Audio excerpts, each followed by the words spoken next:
नाशिकमध्ये खड्ड्यांमुळे आणखी एक बळी गेला असा आरोप कुटुंबियांनी केलेला आहे। मृत दिलीप काळे यांना प्रशासनाने मदत करावी अशी मागणी नगरसेविका सविता काळे यांनी केली आहे।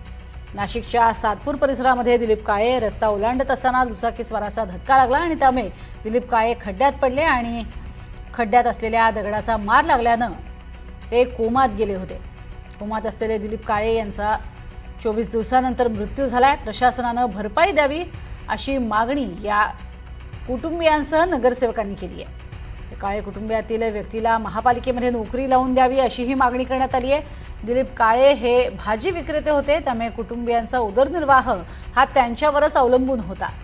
आतापर्यंत नाशिकमध्ये खड्ड्यात पडून 6 जणांचा मृत्यू झालेला आहे, तर दिलीप काळे यांचा मृत्यू झाल्याने खड्ड्यांमुळे बळींची संख्या ही वाढली असं म्हटलं जात आहे।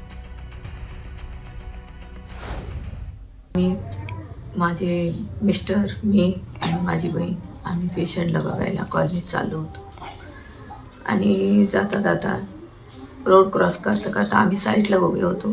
ते मध्येच शिरले होते, रोड क्रॉस करत होते आणि दोन्ही बाजूचे वळण ते चुकवत होते, पण तिथं 2 खड्डे होते, एक ह्या बाजूने होता एक ह्या बाजूने, आणि तिकडून मोटरसायकलवाला आला आणि तो खड्डा वाचवता ते खड्ड्यातून वर निघाला आणि माझ्या मिस्टरांना धडक दिल्या माझे मिस्टर खाली कोसळले आणि तिथं मोठा दगड होता, त्या दगडावर डोकं आपटलं आणि गंभीर त्यांच्या डोक्याला मार लागला। पोलिसांनी फक्त पंचनाम्यामध्ये ॲक्सिडेंट अपघाताचीच नोंद तिथे केली होती, पण आमची मानसिक परिस्थिती त्यावेळेस तशी नसल्यामुळे आम्ही पंचनामा पूर्ण वाचला नाही व्यवस्थित, तर मग त्यांनी तिथे फक्त अपघाताचीच नोंद केली असली आणि खड्ड्यांमध्ये त्यांचा पाय सटकून त्यांचा डोक्याला मार लागल्याची नोंद तिथे केली नाही त्यांनी।